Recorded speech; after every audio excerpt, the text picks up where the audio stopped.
Hi, everyone. Hello? Hello?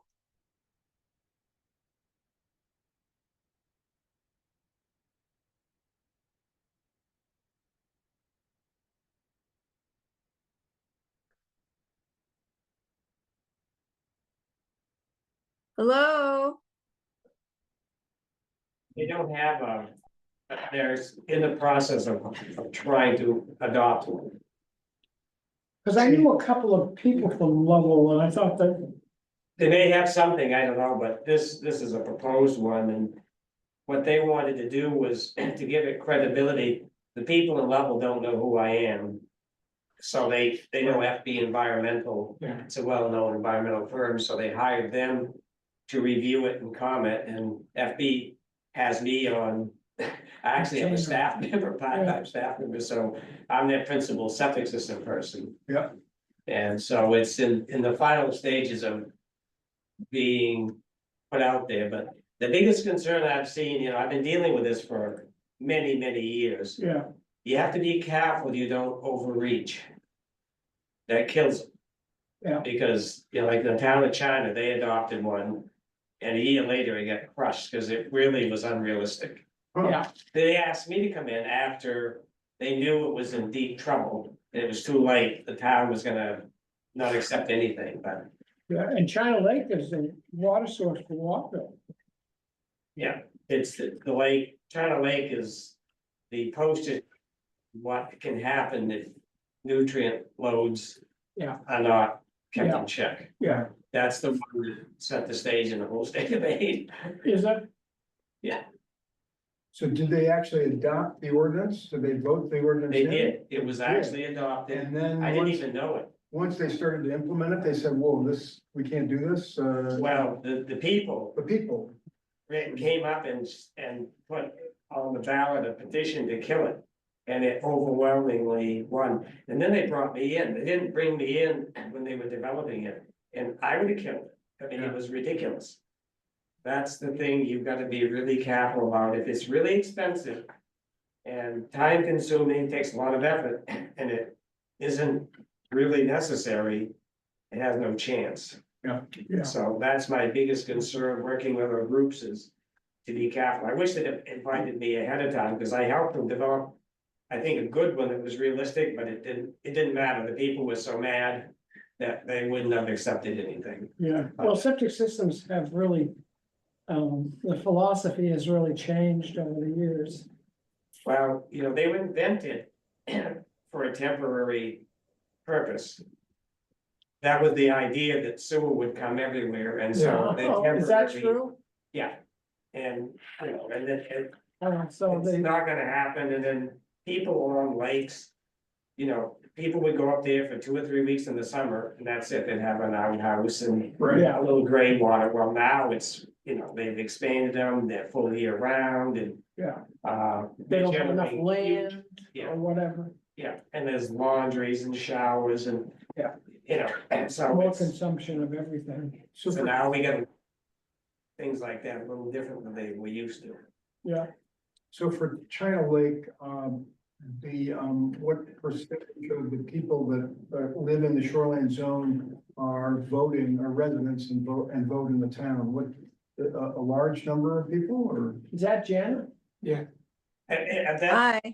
varies depending on Did where you change your the schedule? lake is. No, I'm I did. Lake. Oh, I don't know. Hmm.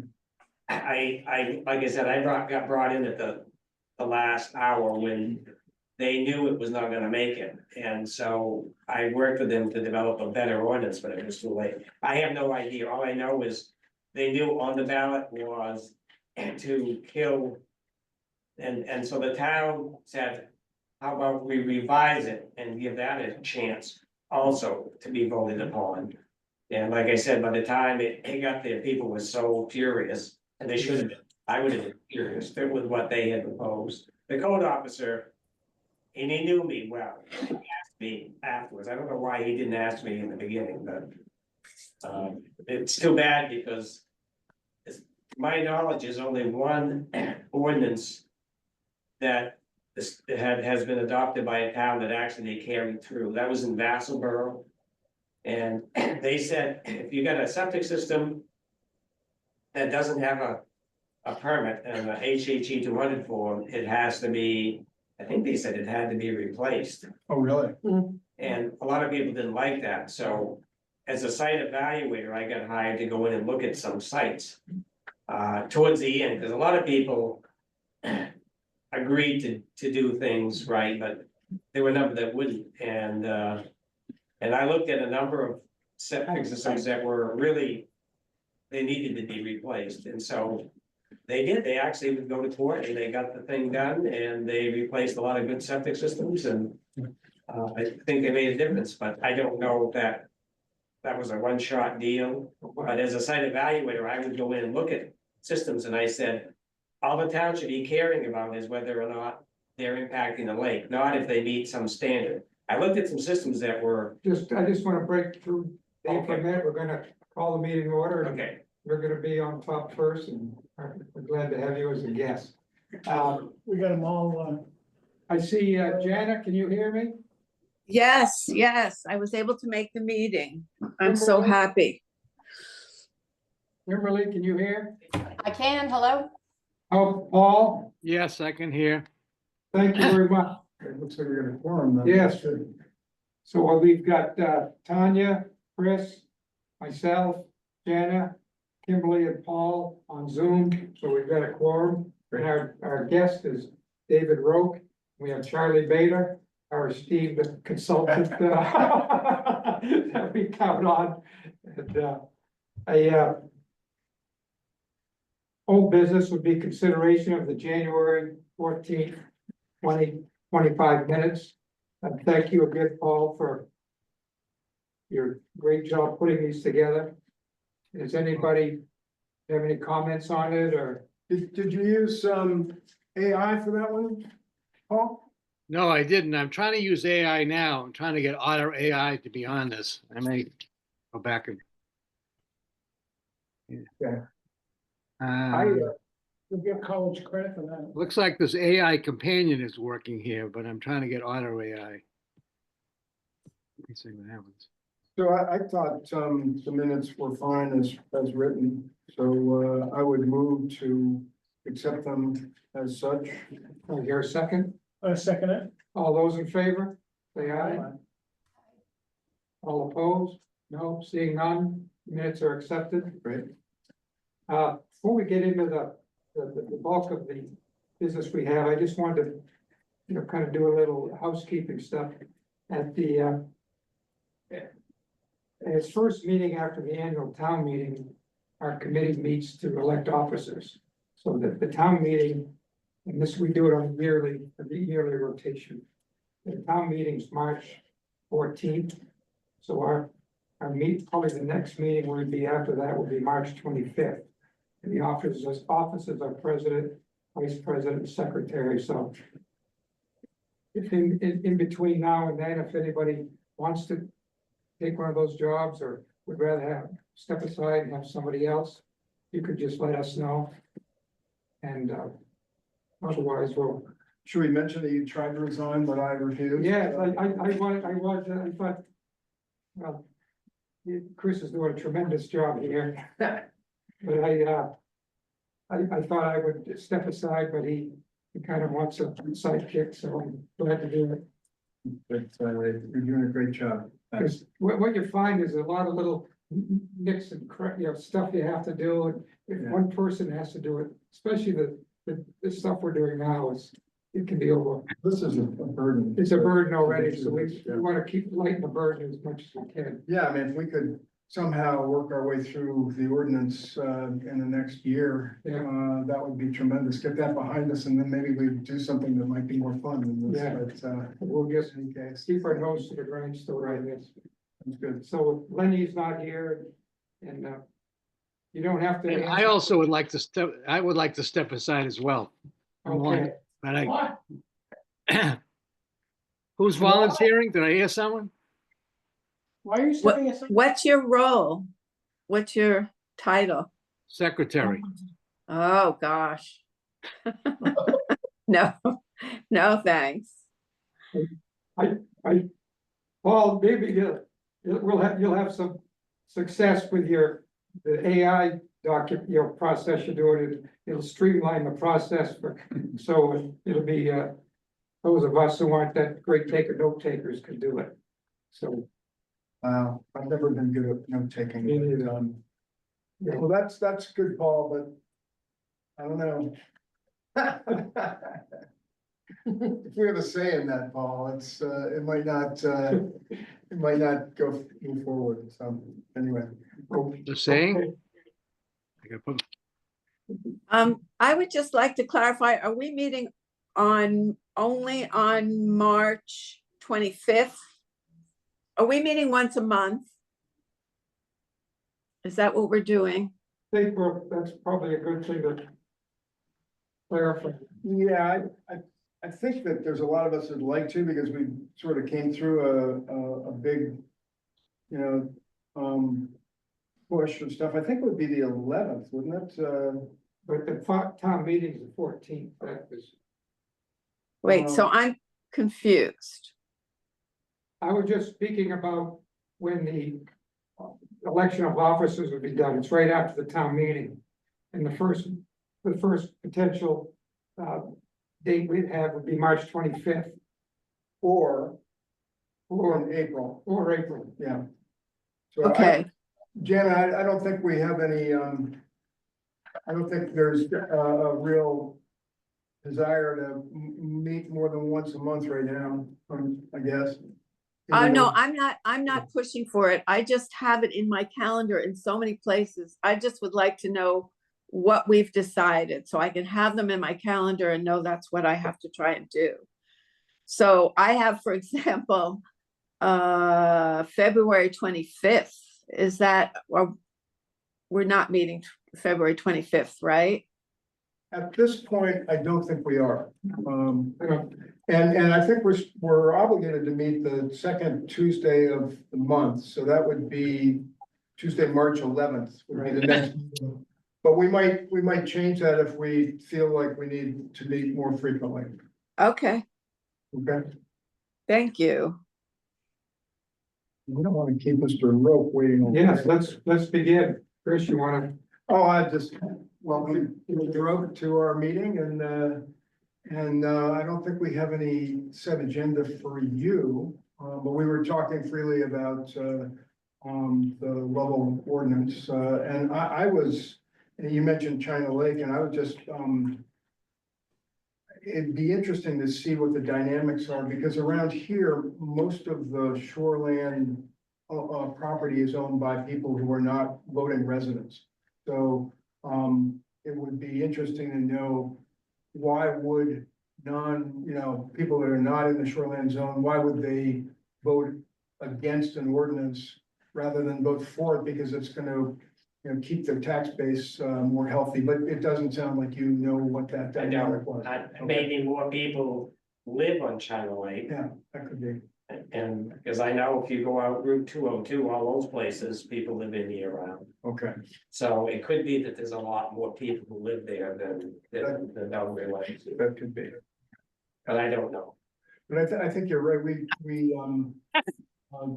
The ordinance change that we recommended to require the abutting landowners be notified of a permit issued within the shoreline zone met some opposition. So I think it's very easy to foresee that we're gonna get opposition on things. Yeah, it doesn't matter. If you change anything, you're gonna get opposition. Yeah. But Where did we get opposition from? Where did we? Yeah, Board. There was one member, there were actually two members of the planning board that voted against moving the ordinance change. Well, yeah, that ordinance change, the number 13 was number 12, now it's number 13. So it was a 3-2 decision to move it to the select board. Select board seemed to be more amenable to it. I don't remember hearing anybody on the select board against it. But one individual at that select board meeting was vocally, a planning board member spoke, against it, and several of us spoke for it. But the feeling was from the planning board that we should table it for now, move forward the other three changes, and I think that they really need to get the ordinance change concerning the stiff decision, where the Yeah, I understand that. Supreme Judicial Court moved against them, so. But that was one, Did they say that there was a movement for the state to require that? Well, there's another thing, that, there is, we have heard, verbally that, the state is going to require PBRs to, so their permit by rule permits involve a notification of abutters. We've heard that. Got a copy here. Oh, so you have that Yeah, there? just handed it to me today. And what, have you sort of digested it all, or? Yes, it's a permit, the radius of 100,000 feet, 1,000 feet? 1,000 feet, almost 30 feet. Wow. I'll send this off to all of you, by What's email 1,000 today. feet? 1,000 feet in reference to what? If anybody, any abutting, abutters and other zoning land within 1,000 feet, which is, that's a big deal. That's a big start, big. Yeah. I mean, we were, And that's gonna pass by the state? what did PDRs Yeah. are just, is that administratively passed, or does that require a act of the legislature? Do you know, Dave? I don't, That's good, that's pretty strong. but generally speaking, they'd have to go through rulemaking to do that, if they're gonna amend their rules. You know, so I would think. You know, the legislature only has to approve substantive rulemaking issues, but I would think they'd have to go through rulemaking and allow public comment. Huh. But I'm not sure.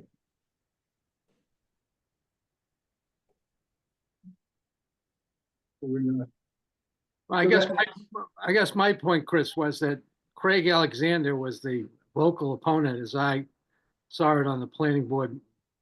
And the second voter goes along with Craig Alexander. I just don't know how much resistance we should attribute to that one voice. I think we have to assume that there's two voices. It's really Craig and the other gentleman's name is Nick. I don't recall his last name. Yeah, but Nick goes along with Craig. Yeah. Still two votes. Right. The planning board, the select board was all for it. So in any case, I think we wanna, since Dave is here, we wanna keep him, take advantage of the time we have with him. Anyway, I think before this started, I was just saying that I appreciated the engineering report that he circulated to us, which is not really yet for public comment. Is that, you expect that to be finalized pretty soon? And then when do you think that ordinance is gonna start moving through the town government? I think that Chris Buck wanted to get the report from FB Environmental. And then take it to the select board and say, it's been vetted through this process Right. and found to be solid and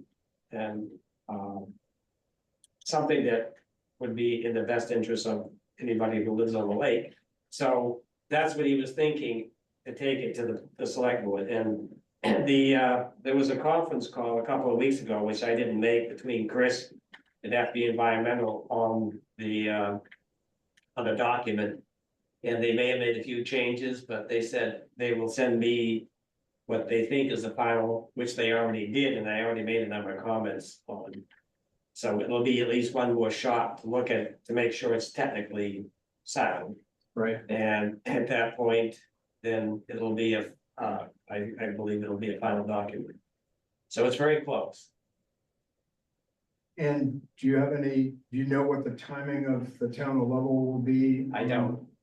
Because I haven't been in touch with Chris since we went through the process, you know, he was emailing, we were dealing back and forth until we got something that he was comfortable with, and then he sent it to FB Environmental.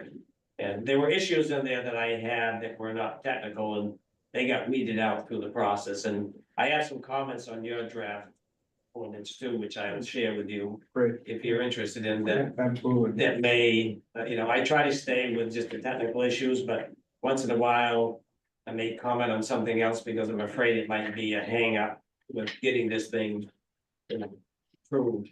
But he wants to take it to town. I don't know if he's gonna have, bring it to town meeting or when he's gonna bring it, because I haven't really communicated in what's much in the past year, but once he gets a report, then he's gonna say here, the ordinance is sound, and, because they made adjustments on the basis of, he revised the ordinance on the basis of comments, and I haven't seen that revised ordinance yet. Okay. And my understanding here is that it goes through the planning board, they vote on it, goes to the select board. In there, the town attorney's involved in it, then I believe it goes to the voters, and then I think it goes to DEP. And I believe they've had. Why would it go to DEP? Because it has to be, Because it's a shoreline zoning, has to, chapter 1000, is that what they? yeah, shoreline zoning ordinances, all towns have to have one, but maybe DEP does keep a record of them.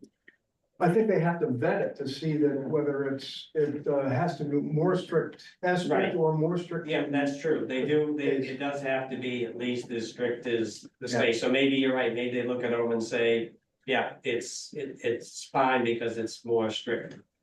Perhaps you're, I thought that it, I thought in Belgrade, it went through that whole process and then DEP bounced on it.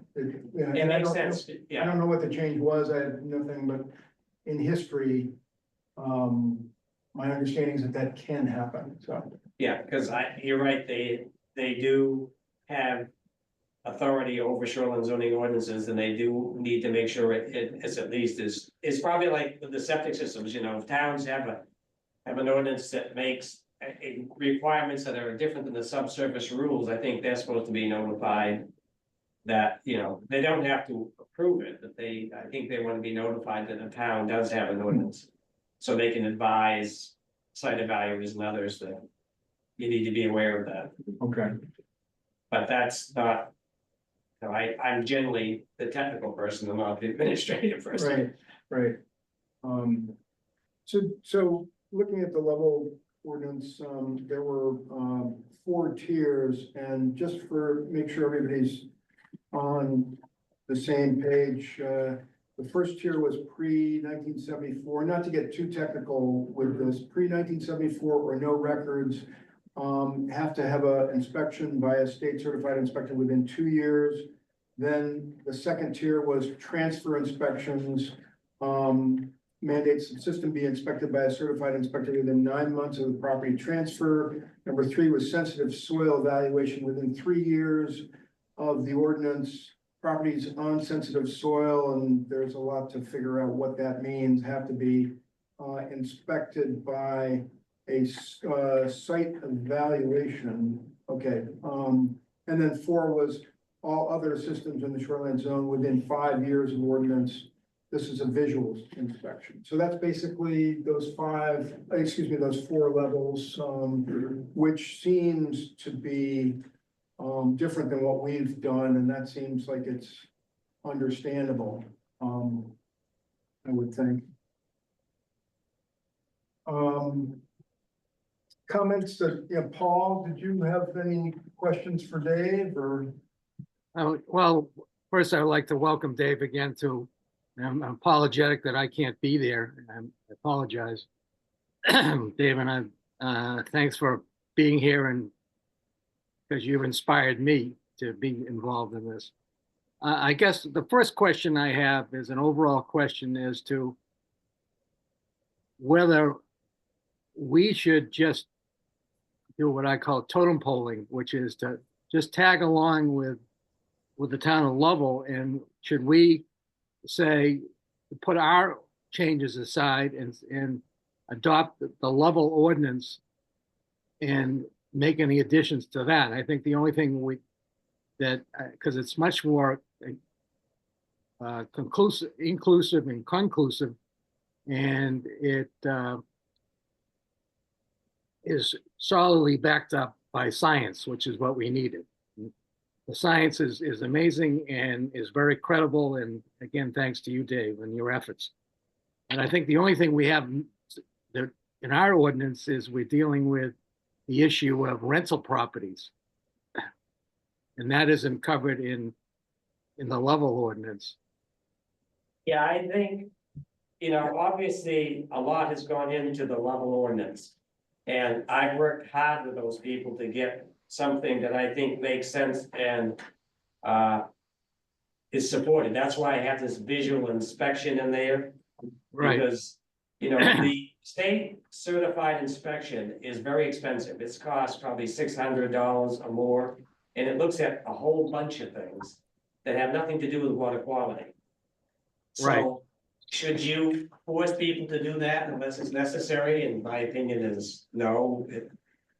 It would make people mad and it serves no purpose.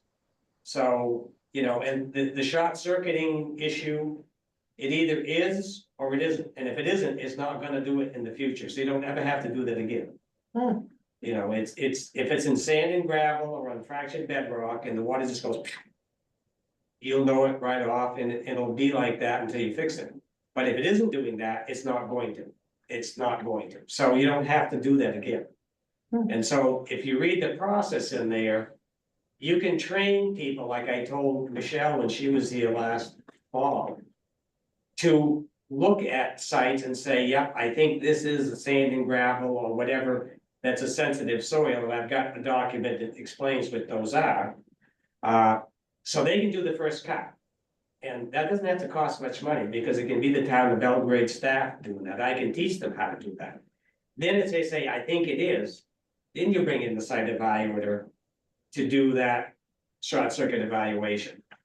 So that keeps the cost way down. The visual inspections can be done by lay people too, once they know what to look for. And again, I can help them understand what it is to look for. So this is keeping the cost way down. And then, you know, the rental one, I don't think it makes any difference whether it's rental, because a lot of seasonal properties, even if they don't rent them, everybody and their brother come up in the summer and there's, 50 people there on weekends. Right. Same idea. And so all it matters is that septic system, if it's not short circuiting, is it leaking? That's the only two things you gotta worry about, water quality wise. That's it. And so, Do you feel like the level ordinance will be stripped down? I mean, we're talking about stripping out the stuff that's unnecessary, that's right, about pathogens and things that we don't really, obviously, they're not good, but if they're not affecting the water quality, then Right. we really don't want to get into that. And exactly. if somebody's living far from the lake, they get the same issues and we're not gonna bother them, so why bother people on the lake?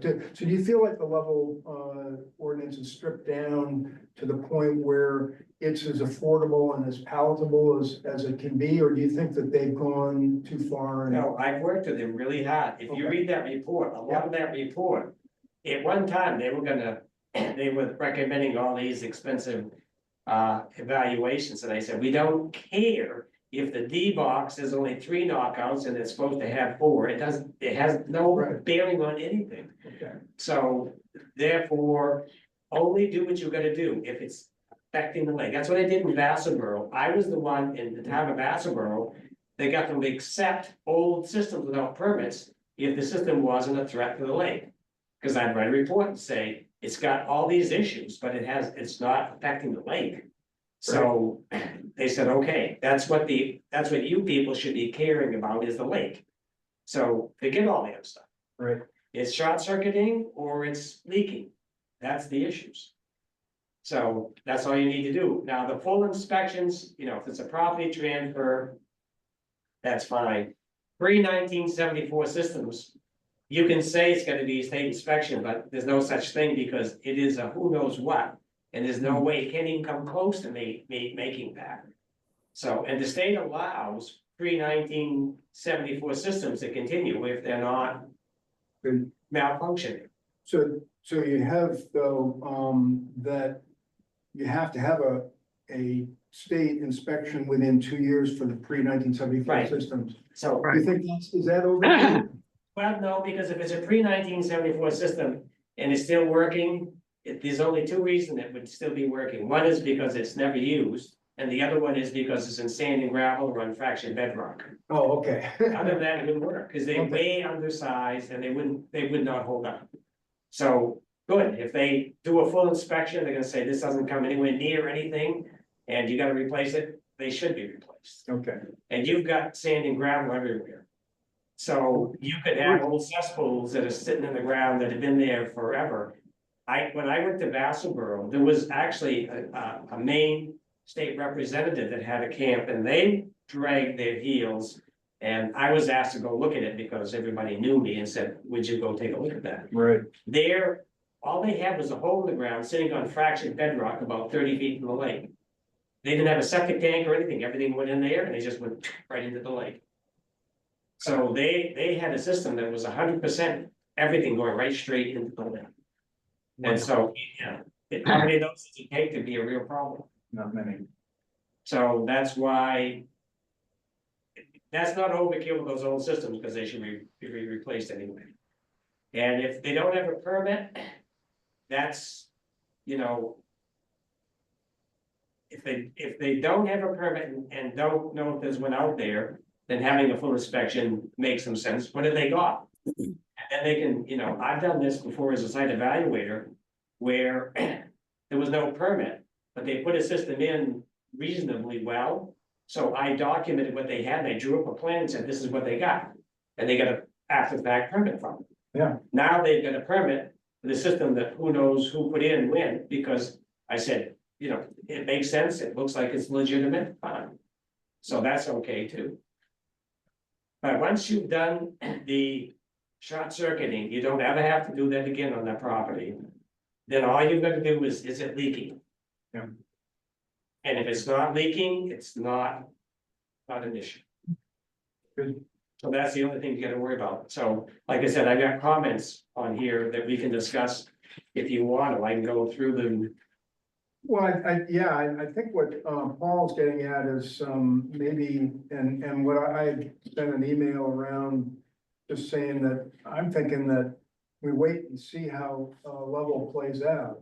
And then, you know, if that goes the way we think it is, then we can go back and pretty much throw out the septic system changes that we recommended and develop something that tags on to what level was done.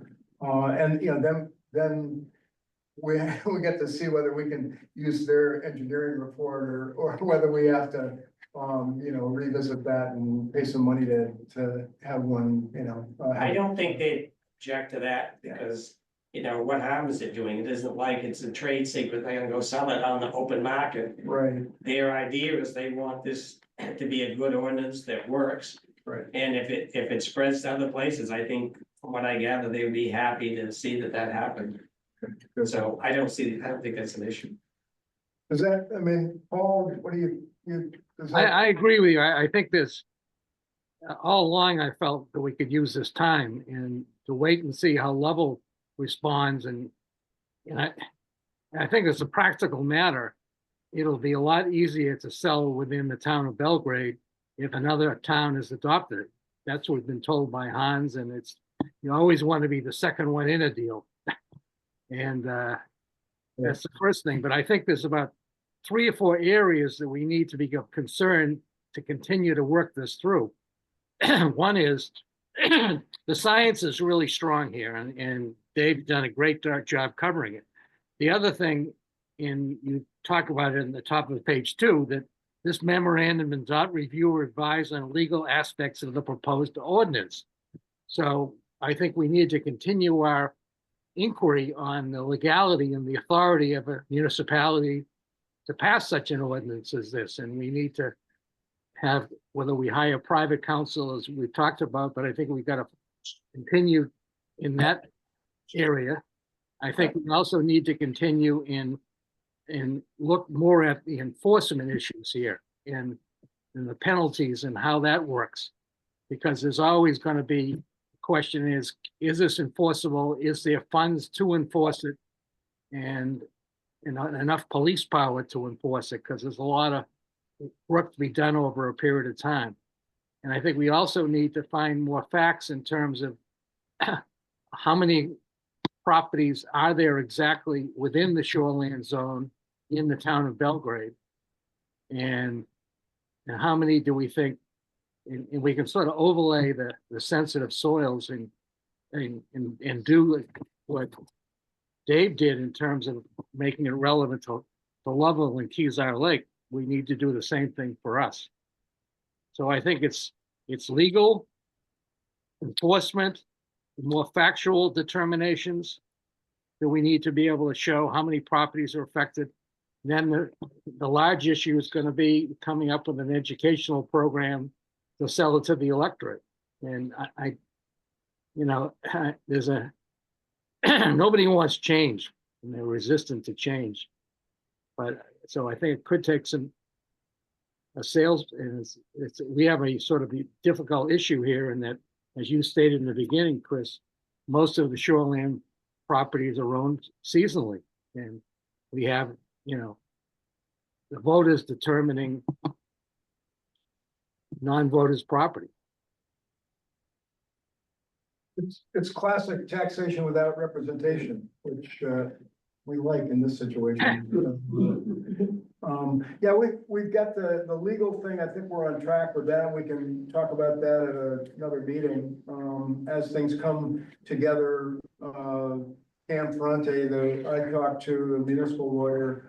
We'll review whatever we come up with and make an opinion as to whether it recommendations as to whether there are any problems with it, and actually write language for the ordinance for us if that makes sense. And I did mention that to Sarah Langette, the head of the planning board, in a phone conversation, and she seemed to be fine with that. So I think that makes sense. And then I think as far as you point on doing research on the town of Belgrade's lakes and shore frontage and number of lots and all that, yeah, I'd see that as being something we can start via probably the Belgrade Lakes Association. Get the BLA to help us with this as far as organization. I think Bert had already committed to. Right, in that regard, because you remind me, in that regard, irrespective of what happens, we need to get the data of the septic systems. And from time to time, we've talked about getting interns, but we need to get a database of all, whatever septic system is on each property that we determined to be in the shoreline zone. And that we could start now. I mean, that is going to be required no matter what we do. So, sorry, Absolutely. I believe they were gonna start in May, the end of May, the Colby students were gonna start gathering the septic data, at least that's the last I heard from Bert. I'm gonna start on my own for the town of Rome, trying to organize some of their shoebox files and see what I can get for data points there, because it's taking a while. The end of May is a long time away. Correct. And Charlie talked to Great, us thank about what the difficulty of doing it when you were doing it in, where did you do it, Charlie? In North Pond, right? I missed part of that, looking at this, sorry. Did the difficulty. Getting all the data on all the properties around North Pond. There's records missing. Right, and Yeah. that's, so that, getting all the records is, we've got to put Is some the effort. first step. But also we need to be And- thinking about all the towns, all the areas in Belgrade, not just around Great Lake or Great Pond, but also Messalonsky and, Right, you know, I keep hearing a reference to the BLA, but we need to include all of the communities. all the properties in the shoreline zone in Belgrade is our jurisdiction, right? Yeah, Right. So Friends of Messalonsky and Salmon Pond Association. And then that one, McGraw, Monroe Pond, Salmon Lake. same way. Yeah, Absolutely, yeah, I just said BLA, but in my heart, I meant the other lakes as well. Good, Well, I have a question for Dave, is it seems to me, Dave, that you are bringing forth the idea that I haven't seen too much in Maine, which is creating what I call a mound system. I used to do that a lot in Vermont when I was building there, but you know, am I correct in the idea of putting more fill on top of, 6 inches of fine soil in order to create the Yeah. separate? Maine that- one time did have a mound system, and most people don't know it, and the mound system was a completely unique construction. Now we just have the bottom of the disposal field have to be a certain distance above the limiting factor, which is bedrock, hot and water table. And that's all that's required. My suggestion is in sand and gravel, that topsoil is where all the biology is and where all the treatment will occur. Right, Making people put it on top of the ground. And we do that anyway, if it was a sandy soil with a water table at 18 inches. You'd have to put 6 inches of soil on top of the ground and then put it on top of that. It's required anyway. So this is not a unique design, it's just making people not stick it in the sand and gravel on deep, well-drained soils. So it's a bump, it's a bigger bump, but it's not a mound system, they're all the same, whereas a mound is a unique thing. Made specifically in a certain way for which we don't even allow anymore. okay. Thank you for that correction, I understand. And New Hampshire doesn't do those either, they're all the same. Like we do it, except there's a few differences they have, but it's the same idea. In fact, they require you to remove the topsoil and put in gravel and stick the thing in the ground. Cause I did a review, FB Environmental hired me 2 years ago to review what New Hampshire does, because they've got such water quality issues. They want to know how can we address nutrient loading from septic systems. So I read their rules and I got a pretty good handle on it. And the FB Environmental who made the report, and again, I was part of it. One of the things I said was don't remove the topsoil and put in gravel if you are worried about groundwater and surface water contamination. It's the whole theory is that we want the wastewater to go into the ground. And the more porous the soil is, the better. It goes in the ground, it's gone. And now we realize, oh, guess what? Maybe that water needs to have some treatment before it goes there, so. That was one of the recommendations that came out of FB Environmental, was revive their standards. And then to put systems on top of the ground like I recommended. In fact, as I've told you, there's a bill before the legislature, it hasn't been drafted yet, but you've got the draft language, I've sent you copies. That will require that in sand and gravel soils now. Which I'm hoping very much passes. I'm gonna make a presentation to the Maine Association of Site Evaluators the 25th of February on that subject and the guidance I put together about evaluating these systems and then installing them on so that they provide some treatment. okay. How does these new systems like the line and drain or the advanced enviro septic, how do those new systems will deal with, which don't require, how does that affect, and would that help make it easier for a homeowner if they have a system? Enviroseptic and alginine drain are designed so that a biomat which forms, you got a stone bed. When the wastewater comes down through the stone, it hits the ground, the soil. There's some particles that escape out of the septic tank and they start clogging the soil a little bit. And so you get this black gelatinous biomat forming at that soil stone interface, or if it's chambers. And that slows down the water going into the ground. But the bioseptic has fabric around the pipe, and alginine drain is the same thing. So the biomat forms in their product and not at the ground surface, so water can go into the soil quicker, but all the nutrients are still there. It gets rid of organic material, but not nutrients. So that we don't have product out there that gets rid of nutrients. You can put in a separate tank from your septic tank.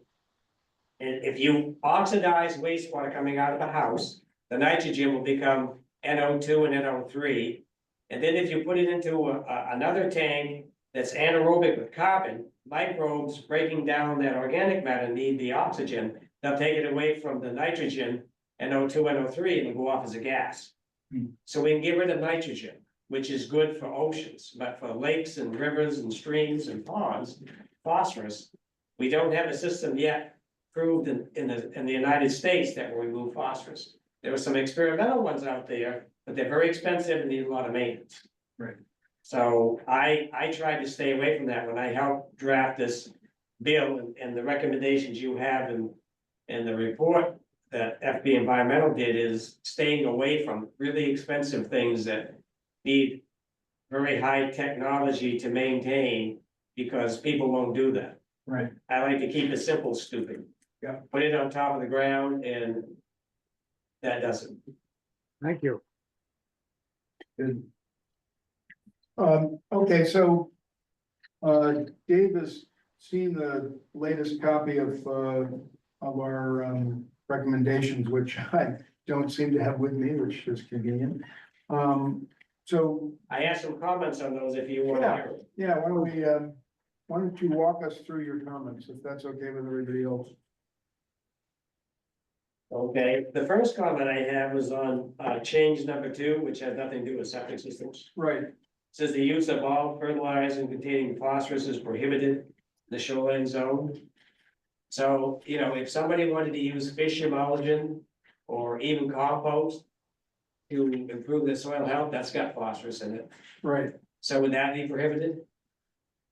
Are you talking chemical fertilizer? Well, I mean, I think I think it is as it's stated, if it's got phosphorus in it, then it's prohibited. So, if, But I think that would be overkill, because something like compost, which is very slow release, is not, chemical fertilizers are the problem. so Man-made chemical fertilizers are the so problem. change that to, If it's a natural product, somebody wanted to put cow manure down in their garden, they couldn't do it because that has phosphorus in it. By this ordinance, and somebody, you know how people are, somebody would pick that up. right, And jump on it, so I just wanna make sure you understand that, and if you may not That's- intend to, because they're not very high levels of phosphorus, and it's not a big deal, and it's very slow release.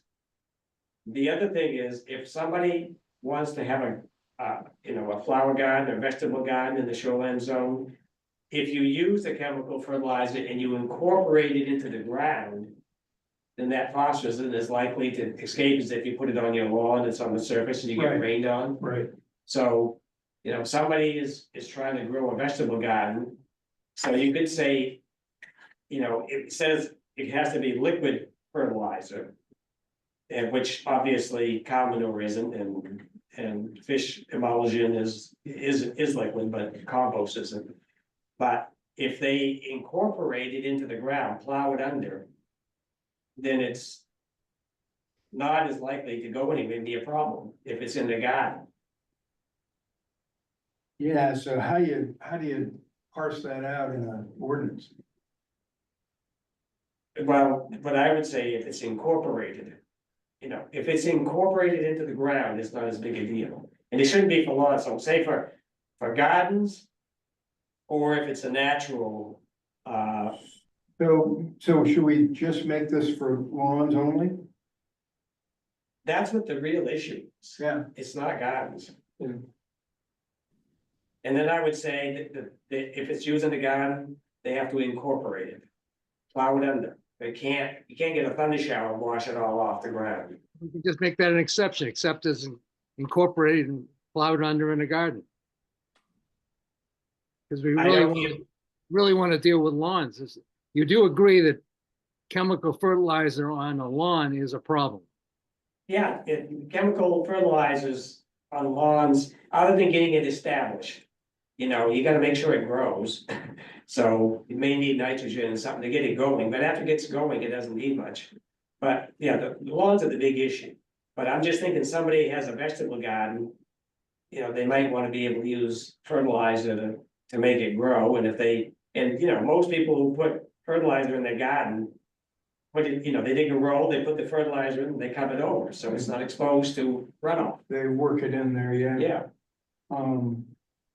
Okay, so we'll look at that for lawns only. I think that pretty much covers it if we do it that way. That's mostly the issue, yeah.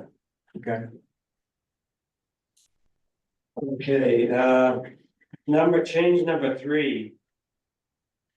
Yeah, so why don't we just say that all of the septic related ones, we're going to table those for now. And Okay. we're going to look at the level ordinance when it Because comes some of out. the wording you've got in those can be very problematic. Right, well, which I'm not surprised, so, you know, we're trying to get where we wanna go and, I understand. yeah, and I think that. Like I said, I worked hard with the town of Lovell, and they've Right. got to explain, the document explains what you've got to do and why and how. Right, And, you know, I put those guidelines together basically for that document. And they extracted out of it what they wanted to put in there, so that will let that ordinance go by itself and not have to cite this document and that document and everything else. It's all right in one document. right, okay.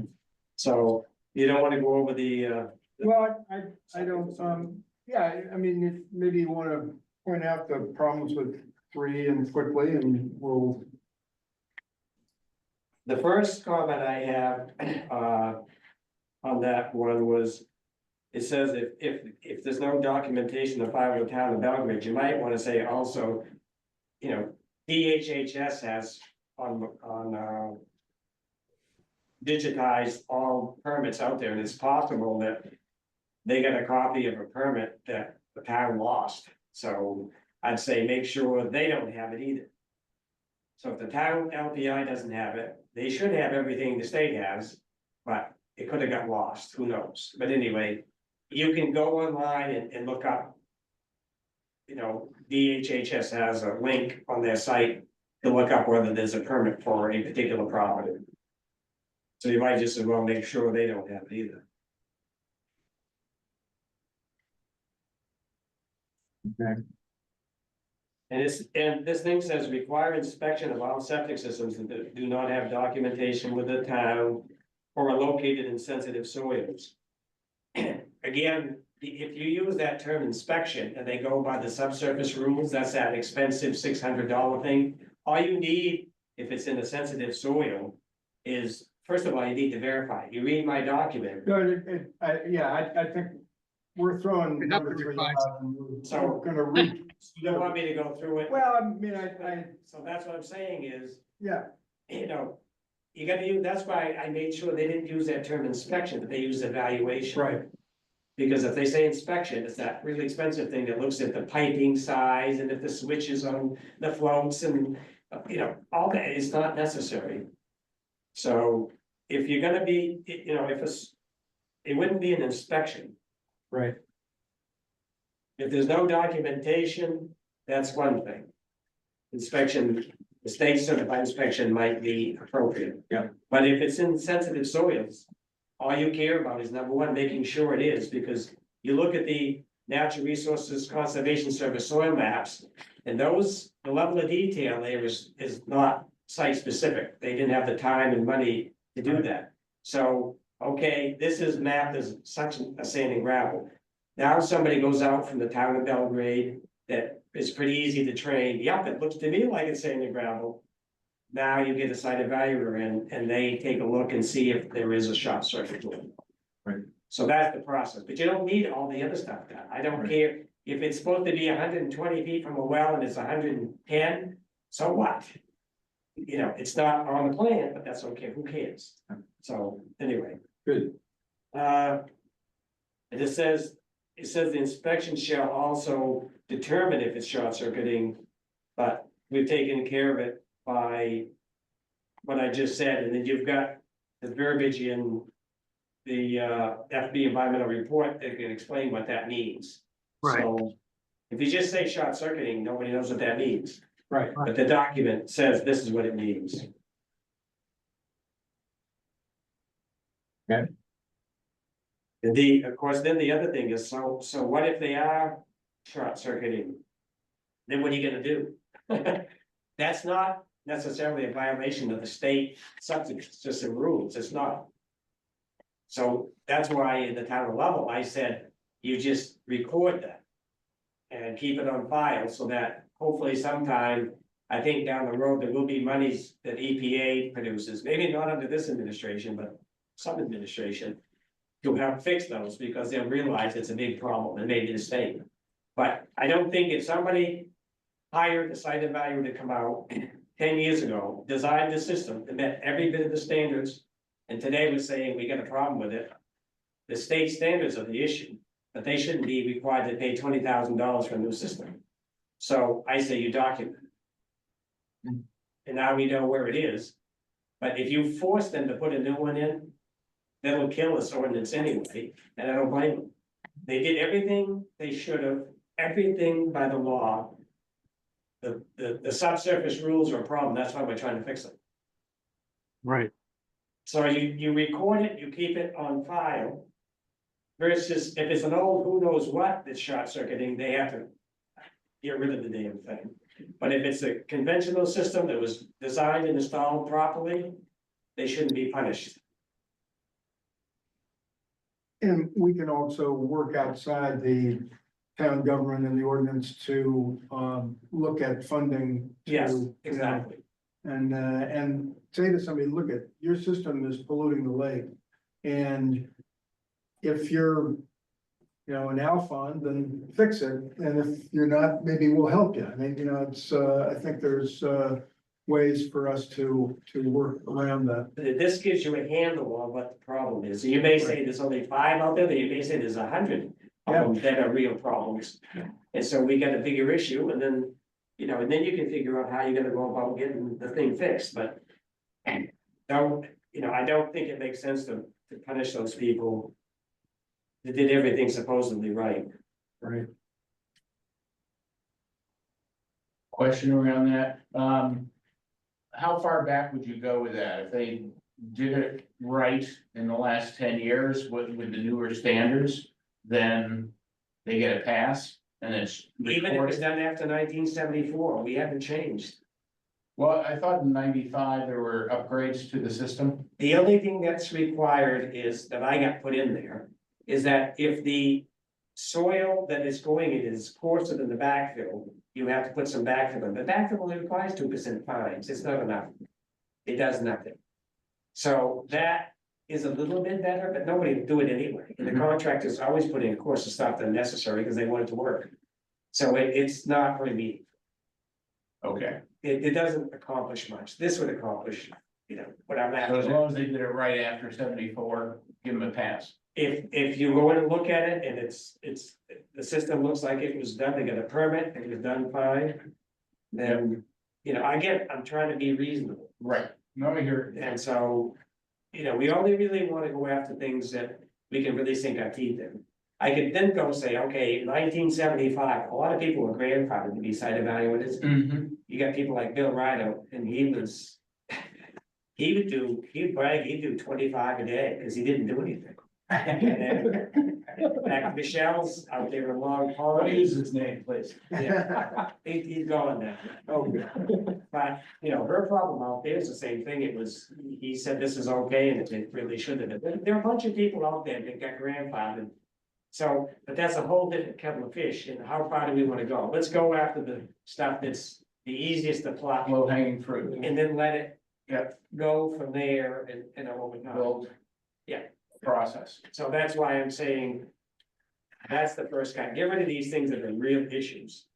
That we know, there's no question that, it makes sense.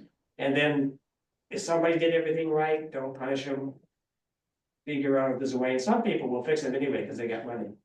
I got slides I can show you. In fact, they're in my pocket. I don't know if you have a projector, want to see them, but I was down at the coast in August. There's down at Indian Point in Georgetown, which is right near Reese State Park.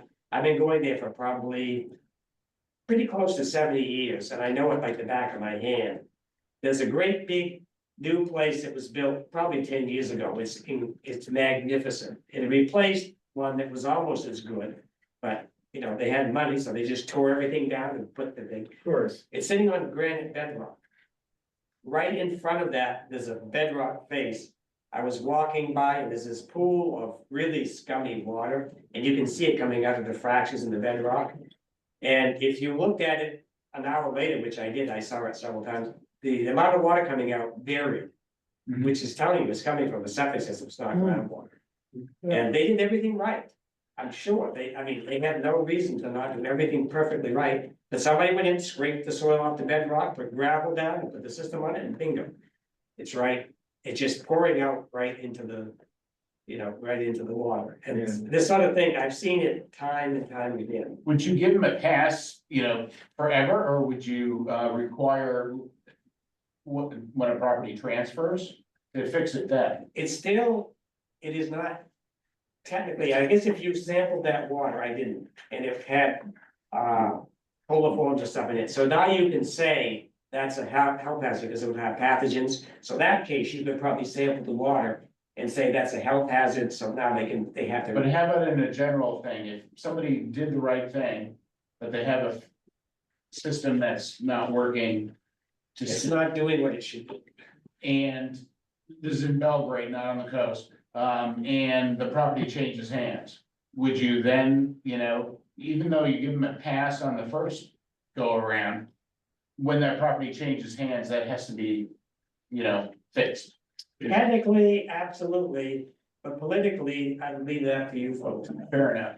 But technically, at 100% it should be fixed. Yeah. 100%. Yeah. And that is a good time to do it because. Right, that's what we're looking for is opportunities to fix things. So that's not a bad opportunity to say, you know, if I'm gonna buy that property for, you know, $500,000 yeah, or more. $1.5 million. Yeah. You know, Spending 20 grand is not a big deal. because I don't wanna be a part of the problem. And the people, We have to be they consistent. knocked off $20,000 for the $1.5 million, they might be able to afford that. Yeah. So I agree with you, it's a political thing, technically, absolutely, that's why you keep a record of these things and figure out how you wanna. And a good digital record, because, Yeah. you know, the paper files, Right, that is half the problem. yeah, today we don't need that. I think we learned from Hans that our code enforcement officer is not here, that there isn't any enforcement of that, property and transfer septic inspection. Is that right, Pat? You're a real estate broker. Right, So we just have to do it. you do it, and typically, and the buyer is notified, so the buyer knows in The advance. buyer is the what makes it work. Buyers do it. That would be the only The reason. that- buyer makes it work. If Because I'm buying otherwise- something, Yeah, otherwise, it doesn't Doesn't work. There's no teeth no, from the municipality just to the- make it done. Just you have to do it, so the buyers will say, okay, this failed, we're gonna renegotiate. To fix it, We're yeah, gonna fix it. Yeah. Before it wasn't, this helps that piece of the pie. right, okay. And most buyers, they don't wanna buy a mess and have to Right, you spend on 20, 30,000. it's your opportunity to take some money off and get it To get it fixed. done. I think, Charlie, that if we become aware of a property that's got a good, you know, a documented system and they, through no fault of their own, it's hurting our lake, then I think, then we go into our non-municipal mode and notify them, work with Seven Lakes Alliance or BLA or one of the other lake associations and try to get them to replace it one way or another. And if they say, you know, I can't afford it, Right. you know, There's no Then- grant or then we whatever. say, okay, well, let's figure out how we can make it so you can afford that. But then keep track of it when there's a property transfer Yeah. and make it happen. Yeah. Well, yeah, and hopefully before that. Do realtors, these days notify parties routinely of the need to carry out these inspections? Agents do. They'll say, when they're representing, I would say as a listing agent. Yeah. I'd say, this is, you're in the shoreline zone, they're gonna inspect it, they're probably gonna inspect. buyer's agents are definitely gonna, I would think, yeah, you know, they don't wanna. that and radon and everything else, but Yeah, yeah. the buyer. The buyer Makes it happen. And banks, I would say, many banks won't make a loan without having an inspection because they wanna make sure they get a good investment. Yeah. So there's other driving forces, but yeah, it's up to, it's usually the buyer that's. And the bank and the loan. Yes. Okay. What else, in your report, Dave, you mentioned that, there should be additional specificity to improve enforceability and record keeping by the town of the state requirement. And what has the town of Lovell done? Have they addressed at all the issue of, Chris Buck came to the Maine Lakes Conference and it was in China, I don't know, a couple of years ago, and I did a talk. And then he cornered me and said, we're concerned. We really like our lake, we want to protect it. So I've been working with him for 2 years on it. That's where he came about with that information. And Luke Frankel from Natural Resource Council of Maine, who worked with me and drafted the language that's gonna be in the bill. He was at the DEP's watershed managers roundtable they had in November that I was at, and I brought it up again, and he says, I'm gonna do something about that, and he and I worked together to get that. A sponsor, a senator from York County is sponsoring that legislation, but I just emailed him last night, he said. It hasn't actually been drafted, it'll be a lot like what's in there now, but it hasn't been drafted. So that's how it came about, but I don't think Lovell. They didn't have an issue, the lake is in good shape, they just wanna keep it that way. Right, it's a beautiful lake, awesome lake. It is. Yeah, we have to beef this up on our own a little bit, I guess. so we move on to number 3. Yeah, we got 3, do you wanna go to 4 or, 3's got quite a few comments on it. the 3, we just went through 3, didn't we? I guess you're right, was that what we just talked about? Says Yes, we did. Yeah, So, yeah, 4 is the, Except- the rental systems, yeah, so I didn't finish the Yep. 3. okay? I was actually looking at what was proposed and not the ordinance language, and now I'm looking at the ordinance language. So, it says in here that, if it's in sensitive soils, it requires an inspection report, that's why I told you, it needs to be like an evaluation. Right.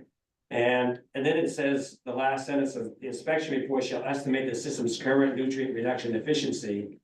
And I wouldn't even have a clue what that means, that absolutely would have to go. Because no septic system is designed to deal with nutrients, or just they so happen to do it. So they basically just looking, is it short circuiting or is it not? That's what that would be. Okay, So is it or is it likely to be short circuiting? That's what you do. And then under number 4. It says require inspection every 3 years of all septic systems for advertised rental properties. One thing, I would hate to be the person who had to keep a handle on whose property is called rental, but that's administrative. But if it was, I would say a visual observation, and the visual observation is not a big deal. Because once you've done all the other stuff, all you're worried about is whether it's failing and stuff is leaking out. That's all you're worried about. So a visual observation can be done by the plumbing inspector or a trained staff or BLRA or most anybody. And that's pretty easy, and people aren't gonna get very upset about it. But that's why in the town of Lovell's report, it mentioned visual observation. That's what you need to do. If it's not leaking and it's not short circuiting, they may have all kinds of issues, but it's not your problem. Not affecting the lake. yeah, so, yeah, I think that we would probably throw out change number 4 and just, and with the goal that would be covered under the level. That one may not be, because you specifically talk about rental. Yeah, but I mean, boy, if we could get the level one through, that would be. I agree with you. That would be a home run, then we could drop back and say, okay, now what's our problem, now that we got this, and it may be that, I mean, we've seen properties that did not have good, adequate septic, and then they become rental properties and they're Sure. being used heavily, and that's a concern, but, if they're not short circuiting, they're not leaking, then. So just, That's fine. requiring a visual observation every 5 years, 3 years, or whatever, I don't see any big issue with that if it's not gonna cost people basically hardly anything. So in that report, I said, if say BLRA staff or somebody else goes out and looks and says, oh, I see something, then you bring in the site evaluator who's trained to trace that and make sure it's not. Sometimes groundwater can ooze out into total fill extension because it's wet ground. So if you see that, the site evaluator will try to trace it back to the leach field. If it's not, if it's groundwater, it's not a problem. Right. So untrained or, somewhat trained staff does the first cut, which costs practically nothing. Then you've got to call in the site evaluator. If we think we got a problem, there will have to be a fee there, but then you only do it when you need to, not every time. So that was the idea, was keep it cost in the minimum, but keep an eye on things. Because like you said, if people abuse the system, in a year or two, we can, all of us can start leaking, and if it's not in a place that's, if it's in your front lawn, they probably will fix it because they don't like it there, but if it's at the edge of the field, the woods, they may not. And that can be leaking into the lake and causing a problem, so. Okay. Are you gonna add accessory dwelling units in with the rental? Accessory dwelling unit, Yeah, Doesn't that, with that, they have you're gonna need to have a proper septic. They're supposed to have their own, Yeah. to get a permit for that structure. The septic Including system any- has to be adequate or upgraded. to Yeah, upgraded to accommodate. be it. Yeah, it doesn't have to be called out, it's all included. Yeah, So that shouldn't be a problem, that should be taken care part of. of the deal. and I think I would lean toward, just eliminating this for now. And I try agree to, with you. and just try, I think if we start getting into, the rental, just, rental property mess, then I think we stand a chance of, getting confusion and pushback and failure, so. And it's awful hard to really figure out who, when, isn't it, and it doesn't matter. Have them inspected every 3 years by Everybody, BLNR staff, everybody. everybody. And if you just walk out there and, it'll take you 10 minutes to walk around and see what what's going on. And that's why in the report, the guidelines I put together, if you're there in August, it's probably not gonna be leaking out. If you're there in April or May, it may be leaking. So you don't have to see flowing water coming out of it to say it's a problem. There are telltale signs like sedges and rushes growing on the leach field, cattails and, things like that. So that's all, so that's just to have everybody do it. Yep. And it doesn't have to cost much money. We'll train somebody on BLAR staff. Yep. And people aren't gonna get all upset because it's not gonna cost them an arm and a leg. Right. And then if they think it's a problem, a trained person will come in and make sure it is, so they don't have to replace the septic system on the basis of somebody who's not qualified. Yeah, who's not qualified, sure. Number 6, it says that all inspection reports shall be filed with the town of Belgrade by the property owner. The state subsurface rules require the person doing the inspection to send a copy of the report to the town. So you don't really need to do that, they're gonna get a copy, the owner doesn't have it. But, even inspections that are not required by law, so if it's outside the shoreline zone, inspections are not required. But the subsurface rules say that if you have an inspection done that's not required by law, and there's a report, that report has to be issued to the town too. So all reports have to be issued to the town. So this is different than an evaluation. I don't think Hans knows this. The state only. Yeah. You know, the outside the shoreline zone, the inspection doesn't have to follow the standards, it's inside it. Yeah. So it's kind of like an evaluation, it can be whatever level, whatever it is that they do, they're supposed to file a report with the town. But they maybe hide outside the shoreline zone, just say, all I care about is my leach field, okay? That's what they would do. Where is that law, Dave? Because I don't think Hans understood It's that. in when I- chapter 17 of the state subsurface wastewater disposal rules. Okay, So if you were to Google Maine State Subsurface Wastewater Disposal Unit, that's what it's called. And then you can go from there and click on to their rules and go to chapter 17, which is the one on inspections, and it'll be right there. okay, good. Is there if an inspection is done at time of transfer, which is when a lot of them get done maybe these days. That's required by law. Right, others- how quickly does that report come to the town? Read it. The last page is where it will tell you that, the last section of the last page. Does that report get sent to the town by the inspector Yes, fairly promptly? I think within 60 days, unless it's failing. Right, But the next page is where it'll be, it describes right here, the reports, right Okay. here. Like this is the two. Yep. That it will tell you right there. I haven't paid that much attention because So Dave, if it's failing, what, they have to send it sooner than that, or? if it's failing, the state gets a copy, the plumbing inspector gets a copy, and they have to get a copy within a short period of time. If it's Okay. failing. 60 days, And 60 days, if it's failing, it has to be quicker. okay. But it's Yeah, not what so happened. 60 days, you get a copy of the report if it's failing. Now, the report can state whether it's failing, but 72 hours if it's malfunction. 72 hours, so it's pretty quick. Great. A lot of the report is just gonna say, is everything according to plan? That doesn't tell you if it's failing, or not. It just says, yeah, no, you know, the well is supposed to be 110 feet, it's 108. So it notes it, or the pipe is supposed to be 2-inch PVC, it's 4-inch, which is not a problem.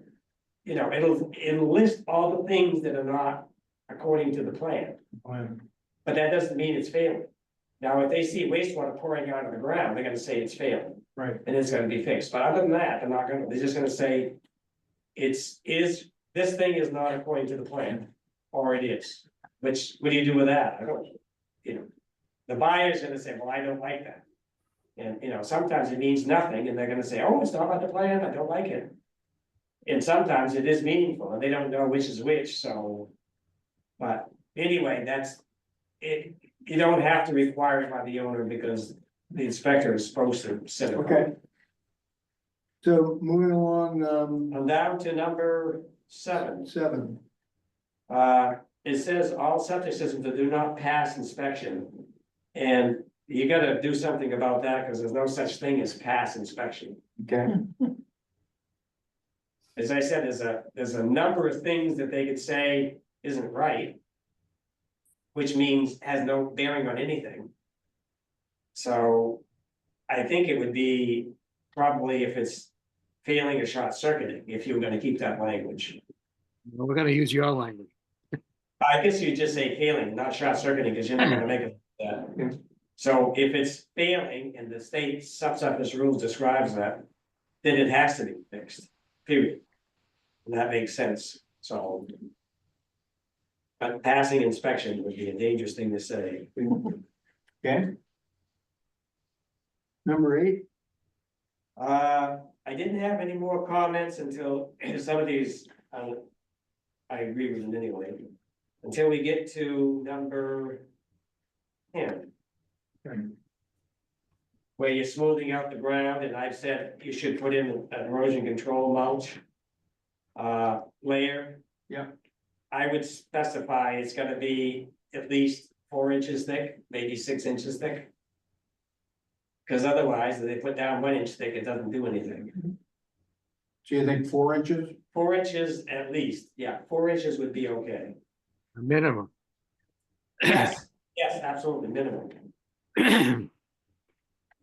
definitely. My only other comment was on number 12. No, it's actually number 15, so ordinance changing that, no, that's not. That's the ordinance. Oh, that's the 1 gallon, no, it's 12, 1 gallon. You know, if you're planting vegetation in containers larger than 1 gallon, requires CEO review, what the heck is that? Well, so what that's from is, so our code enforcement officer recently came across a property where they were right along the shoreline, they were digging pits for 5-gallon containers of blueberries or bushes or something like that, you know, and bushes and blueberries, that's good in general, but 5 gallons meant, he was looking and saying they're gonna excavate the ground here, which is all rock anyway, for the most part. Yeah. And then we're gonna put something in there, create more erosion and probably will die. And so what he requested, is that, I don't have that language in front of me, It but. just says require CEO review. Yeah, So that's okay. yeah, Yeah, it was a So- question, I yeah, didn't. so he was sitting in a situation where he couldn't do anything about it. You know, he saw something that, and so he wanted us to make that change, which we thought made sense. So, Okay, That's it was a question, but that's the only ones that I okay, picked out that I had any particular comment that I think would be meaningful for you. Okay. So, so the, one that I think is really important for us is I think it is change number 10, which we've changed to be a recovery buffer. And so we're creating this concept of a recovery buffer. And this is basically the idea here is that, you know, you've got somebody that has a grandfathered lawn that runs down to the lake and wants to build a shed or a garage or a accessory cabin or something like that. And in return for that, the town would require that they establish what we're calling a recovery buffer. Yeah. A 30-foot buffer next to the lake. I mean, that seems to me to be huge if we can get that through. Any comments on that? yeah, the primary comment I would have is that if it's a sparse lawn, which is have to be in sandy gravelly soils, and you just don't mow it, and you don't fertilize it, it's not gonna amount to hardly anything. If it's in good ground with rich soil and it has a thick growth, it'll be resistance, but otherwise it It will. won't regenerate on its own if it's in. If it's poor poor soil. ground and it's not you know, it's sandy gravelly soil without much topsoil, won't grow anything. Again, you could put in there erosion control mulch for later. So if you put that down, it is immediately effective. Because any runoff that hits it will filter down in, because erosion control mulch is, you know, stump grindings, it's big chunks of wood with a little bit of dirt and finer stuff. So it sticks together because of the elongated fibers, but it's got finer stuff to do filtering and some dirt to hold it in place. So water that goes over it will go into the ground and it'll be filtered. It's immediately 100% effective. Over time, it'll decompose, but when it does, it'll provide nutrients to grow better vegetation. How So long- that's. How long does that last, Dave? How long does erosion control mulch last before it has to be replaced? Well, see, that's the point, is it doesn't have to, because as it decomposes, it releases nutrients slowly, which will support vegetative growth. So it'll make poor ground better ground, and it'll grow good stuff. So it's okay, put it down, and in 15 years, Just wanted to give you guys a heads up, we're closing down about 10 minutes. Okay. I don't know if you guys have keys or not, so. We don't, we don't want to be trapped, but yeah, we'll be out in 5 to 7. So thank you. so anyway, you don't have to worry about it. If it takes 10 or 15 years to decompose, and then it starts supporting good growth, good. That's its idea. So are you suggesting that if that 30 feet is in sandy soil, we should think about requiring this enviro mulch to be put down? Erosion control mulch. Erosion control mulch, Yeah, something for us to consider. because it's immediately effective. It does a great job. It doesn't be, you don't have to be a rocket scientist to put it in. The only issue is you gotta make sure it is truly erosion control mulch. It's not compost. Compost will wash into the lake and be a problem. It'll Yeah. add to it. How do you define the soil that's bad? How would you define that sandy gravelly soil? The DEP has a standard for it. So the Department of Environmental Protection has a standard for it, and they also maintain a list of contractors who provide it. No, but how would we write into the ordinance, the situation where you've got poor soil that's not gonna grow something? You know, how do we differentiate that in an ordinance? You could say if it, for sites that don't have a well-established. Vigorous growth of vegetation, that you have to do that, and it would have to be a visual observation, because there's no way to do it otherwise. They can either do erosion control mulch or not mow it, depending on, if you've got finer textured soils, you probably got pretty decent stuff growing there, but it could be just hard pan.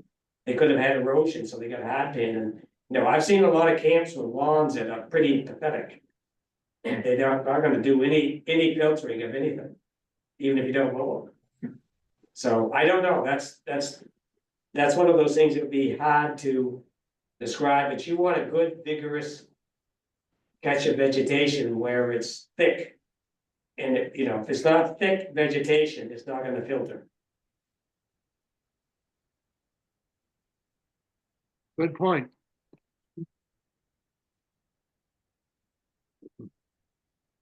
It's like, the DEP is always, and our lake associates are always harping on plant stuff in that buffer zone. That's what you need to do, and everybody, and I used to bug you about that, nobody talks about the ground.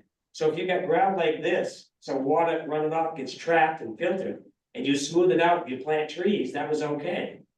To me, I'd say, the heck with the trees, keep the ground bumpy. That's 10 times better than the trees. Yeah.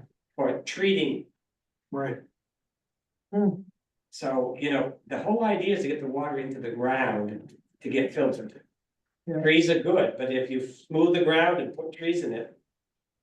I would rather have bumpy ground with no trees than with thick organic duff than to have smooth ground with trees. Okay. So that's a biggie, and you put it in your, proposed ordinance, and I very much support that as being, and I remember talking with somebody in the town of Belgrade got in touch with me, and they said, we need a variety of stuff that you plant there, so different kinds of things. Well, they had this hemlock stand right near the water. If you've got a thick hemlock stand near the water, it's because it's pretty wet ground. And hemlock will have this thick organic duff layer like this thick, incredible, because it doesn't decompose, it's too acidic. So you're gonna have to get rid of that stuff and have wet ground in order to plant something in there that won't grow. And so if people don't understand this stuff, this has been my life. You ruined. I said, don't touch that. Right. I don't care if it's 100% hemlock, leave it. It's doing an incredible job. And it's gonna be very acidic, so it's gonna remove phosphorus.